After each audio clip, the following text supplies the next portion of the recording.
தெளிவாகவும் தமிழில் விளக்குகிறேன். நேரம், உணர்வு மற்றும் அனுபவம். இந்த பகுதியில் எழுதுபவர் தன்னுடைய ஆன்மீக அனுபவம் பற்றி விவரிக்கிறார்.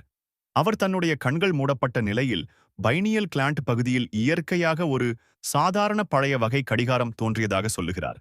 அந்த கடிகாரத்தை கவனித்துடன் அவருக்கு செய்தி கிடைத்தது. நாம் நினைப்பது போல கடந்த காலம், நிகழ்காலம், எதிர்காலம் என்ற வகைப்படுத்தல் உண்மையில்லை. எல்லாமே நிரந்தர நிகழ்காலத்தில் நடைபெறுகிறது.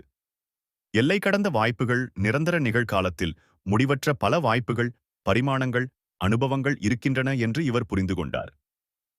ஒரு பழைய பிலிம் ரீல் போல ஒவ்வொரு கணமும் நிகழும் முடிவற்ற சந்தர்வுகளுடன் லிமிட்லெஸ் பாசிபிலிட்டிஸ் அவர் பார்த்ததாக சொல்கிறார்.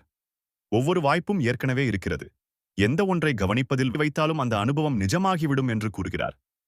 ஆன்மீக ஒற்றுமை மற்றும் பைனியல் கிளாண்ட் அவருடைய அனுபவத்தின் போது எல்லாவற்றிடமும் இணைந்திருப்பதை உணர்ந்தார். இது ஒரு தனிப்பட்ட, நனைந்த உணர்வாக இருந்தது.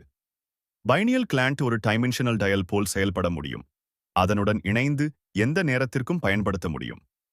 பைனியல் கிளாண்ட் ஒரு அத்தனை அண்டங்கள், அனுபவங்கள், உணர்வுகள் அனைத்தும் ஒன்றாக இருப்பதை உணர அனுமதிக்கிறது. முடிவுரை இவர் பெற்ற அனுபவம் வார்த்தைகளால் விவரிக்க முடியாத அளவுக்கு ஆழமானது என்று சொல்கிறார். எல்லா காலங்களும் மற்றும் பரிமாணங்கள் எல்லாமும் ஒரே நிகழ்காலத்தில் உள்ளது என்ற உணர்வை நன்றாக தெளிவுபடுத்துகின்றார்.